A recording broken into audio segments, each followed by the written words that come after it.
And if you're out there in YouTube land and it's just a dying question in your mind, absolutely. There's a ton of people on this wheel for this guitar. But we're going to spin it and see what it does. All right, without further ado, there you go. Ooh. So the winner for the Boya Ziqi is at Wicked Fester TR. Oh, okay. So I was trying to read it from the side. I was like, what the crap is that name? It's like 30 letters. So Wicked at Fester. Wicked Fester TR, congratulations, sir and or ma'am. You are the proud new owner of that guitar. Let me get it around here where you can see it. Hope it focuses, as always. Never know if it focuses till afterwards. What we need you to do. Hey everybody, TR, and it's here, new guitar day. What's the best kind of guitar? Same as the best kind of beer. Free. It's a guitar I won from Fret Not Guitars. It is the Boya Ziqi.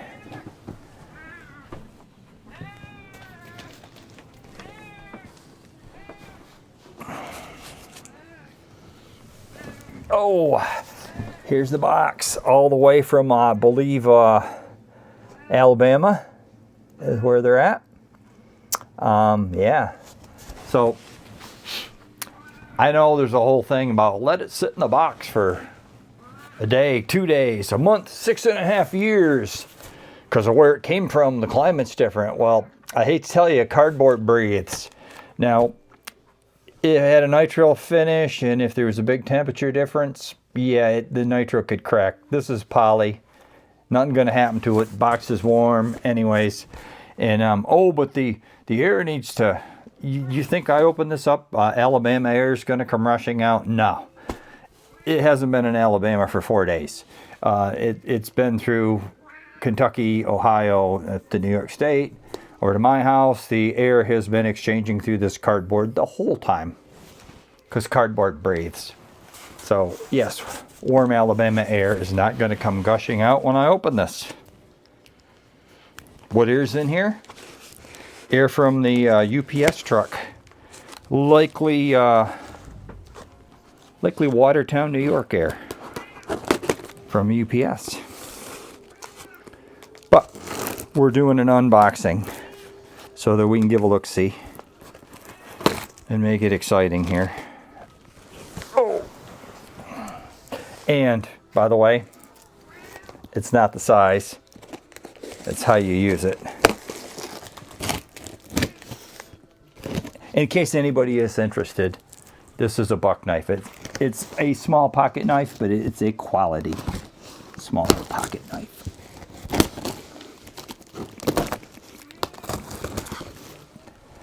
Okay, I have some cardboard and paper scraps to pick up or something here. And it's got the old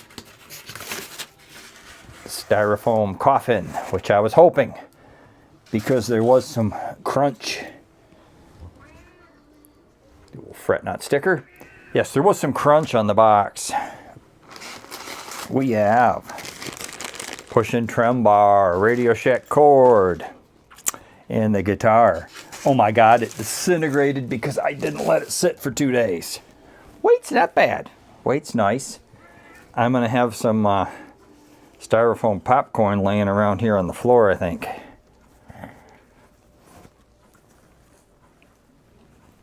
Okay, you guys are seeing it before me. She is kind of pretty. She does have a meaty neck.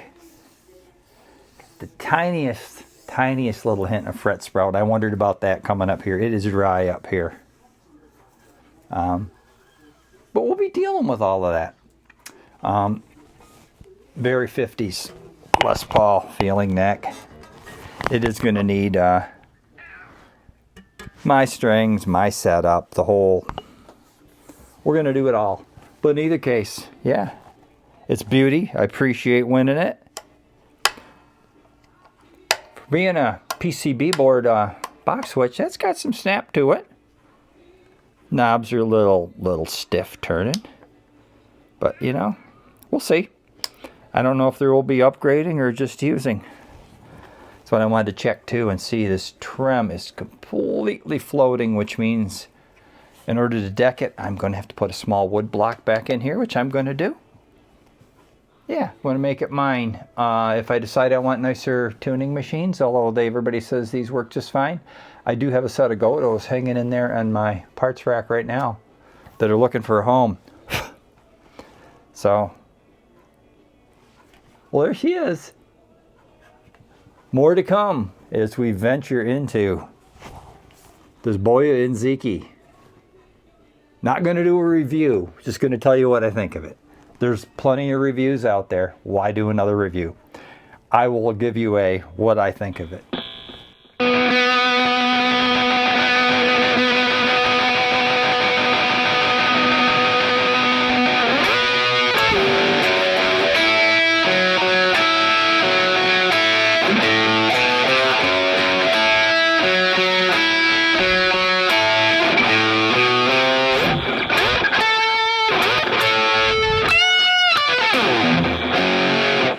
Hey, it's TR. And here it is. And first of all, Rob and Colton, thank you so much. I am very grateful and appreciative, and I do like this. However, we all have different levels of an instrument that we're used to. We all have different opinions on what's good. And there are several reviews on this guitar that are 2 years old. It's hard to find. I don't know that the company is in existence making them. I don't know. But I'm going to give you the honest truth because I'm always honest about this. I don't make a penny off of YouTube. I don't do reviews for anybody. I just buy my stuff and show it to you. Or get given cool stuff and show it to you. So, first of all, I know Rob and Colton like this a lot. That might have influenced their thinking. I'm not sure. Maybe they were fine with it how it is. But what I'm going to say is there's a 2-year-old Phil McKnight review, and I am going to put a link to it there for you. And if I didn't know better, I'd say I got the guitar Phil had. Okay? Because everything he found, I found. So, for starters, the neck. Ball Shredder did a review. Even Phil telling you it was a C. Phil said, no, it's 59 Les Paul shape. Okay, this neck, I want to tell you the truth, it's a baseball bat, okay? It's a baseball bat. Baseball bat 59 Les Paul neck on a dinky body. This is a mismatch. It's okay. This company was feeling their way. I don't know. So there's that. I mean, there is something to be said for playing a thick neck every now and then, especially when you're my age, get a little arthritis in the hands. This transition here is way too low. It should be up farther. It actually interferes with bar chords. Playing like an F. It's getting in the way of my thumb.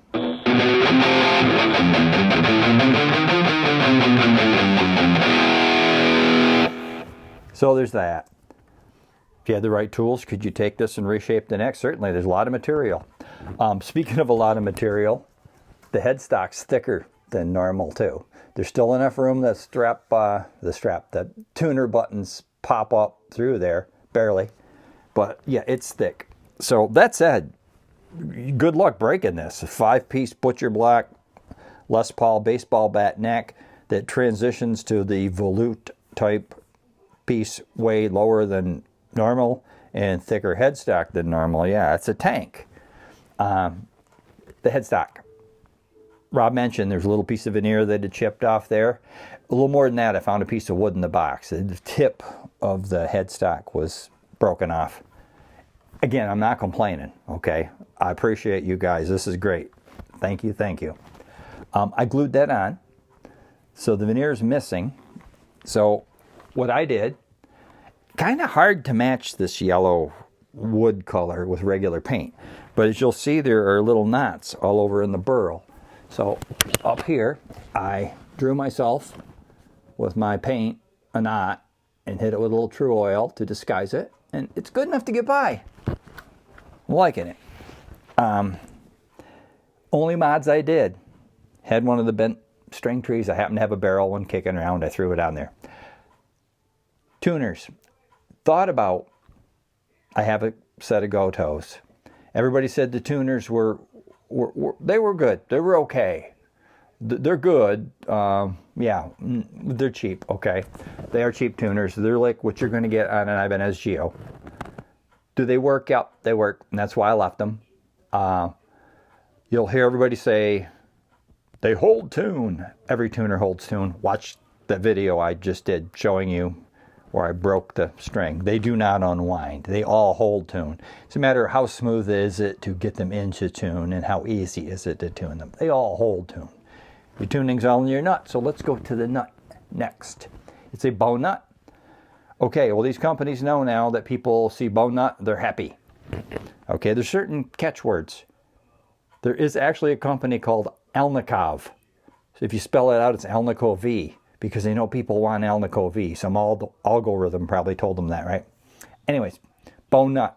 Oh, they want a bow nut. Let's put a bow nut in. Yeah, bow nut's good. By itself, though, it needs to be cut properly. I did some cutting on this. Fortunately, though, it wasn't cut too low. I could just take my nut slot files. Basically, the plain strings needed to be deeper, and I needed some angle backwards on them. I did slightly widen out the wound strings, so there's less binding, and we're good. We're really good. Very thick Indian laurel fretboard to go with the chunky neck, which makes this thing really robust and beefy. Stainless steel frets, that's the other thing everybody wants, and one of the arguments is they're all grades of stainless steel, and I'm going to have to go along with that on this one. This isn't real shiny. This is kind of a dull gray color. I'm going to pose to you this is probably not the world's best stainless steel. That said, they feel good and they work. I had some buzzes that were high frets, not that needed leveling. It was probably due to environmental issues with drying and things. Fixed them with a fret hammer, tapped them in. Once I tapped everything in, I have low action, 0.04 inches right across on the 12th fret. Every string, that's how I like mine. That's low, by the way. And plays beautifully. So there's that. I mean, there's lots of pluses with this. Let me put it this way. If I paid $350 for it, I wouldn't be happy. If I got it for what Rob and Colton did, scratch and dent or whatever the thing was, 150, 180, whatever range, they weren't quite sure. Yeah, great. I'd be totally happy with that. Pickups, I actually think the pickups sound good. There's a lot of good sustain on this bridge pickup.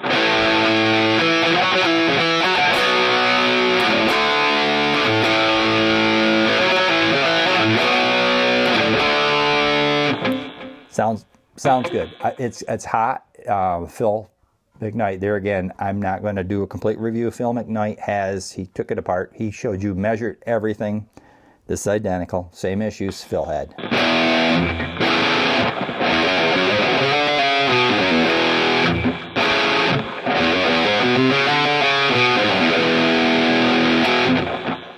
So I like the way it sounds. I like the sustain on it with the pickups. The pickups, I think, are good. If you want to hear the neck one, the old neck pickup test, Sweet Child of Mine, right?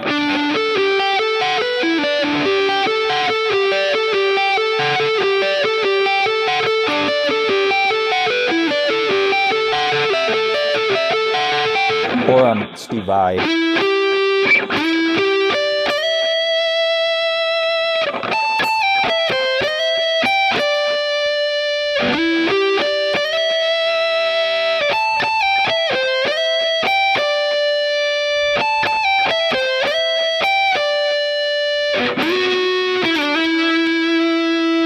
I think it's very warm. I think it sings good. So long as we're on the subject, the three-way selector, Phil showed, we had this open, they were small pots and a PC board switch. It's tight, it doesn't wiggle, and it snaps firm into place. Just like pots, small doesn't necessarily mean bad. Well, same thing with the switch. A PC board switch doesn't mean bad. This one feels pretty good. Good with it. Same with these. They work smooth. I'll give you a little sample. The tone. Split the coils, which you probably won't hear much on dirty. There again, talking about it. Not even so much a demonstration, not a review. Telling you what I think. On to the next thing. Mahogany body. Phil mentioned 2-piece, but not down the middle. I think their thinking was they wanted 1 piece where the neck bolted on. That shows that this might be like a company that is new to guitars and breaking from tradition, maybe not understanding. I don't know. There's nothing wrong with that, by the way. The bridge, here's where I'm going to disagree with some people. They thought it was a nice bridge. This is a cheap bridge. It's a 2-point, and it does have the block milled saddles, which feel great on your hand. That's the plus. The trem block. Have you seen the trem blocks that instead of it being solid all the way down, curves in and has a little skinny piece coming down? These strings come out of the back. They don't go through the whole block. They come out of the back, not through the bottom of the block. Cheap. I don't even know what it's made out of. It's some kind of shiny black material. I tried putting the push-in trem bar in and using it, and it was not good. I have it blocked. It's a true floater, so it's routed out back here, so I did have to put a piece of wood block in so that I could tighten the springs down and block the trem. I have it sitting pretty level with the body. Might be back just a hair, but it intonated perfectly. So we've got that.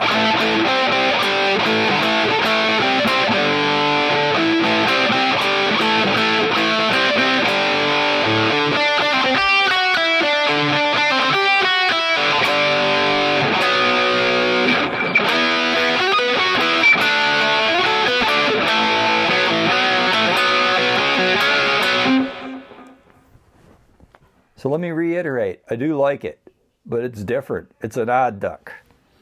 I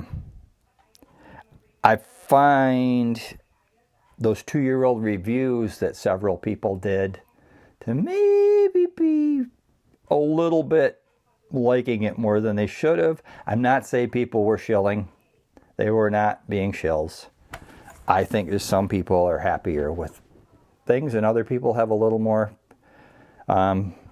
discerning taste. And myself, I do own a Charvel Sandemus Pro Mod. And Phil McKnight mentioned that even though it wasn't as good, that would be the competition for this. Yeah, nowhere near. Nowhere near, okay? Still not knocking this. Phil failed the sock test on it, and even though when I unboxed it, I said a little bit of sprout, but not bad. It's dry here, and I'm that might not be the guitar's fault. It could just be my environment. I did rust the fret ends, and there again back to the metal, the steel, dull colored, not shiny, and it was a little hard to cut with the files, but not much worse than quality like nickel silver, like Jess Carr frets would be. Truss rod, I had to adjust it. The one that Phil did, it was completely slack out all the way. That's the way this one was, completely out. Had never been tightened from the time the guitar was built. And it worked great. It worked fine. So there again, I'm not complaining. I think this is great. Robin Colton, thank you very much. Love it.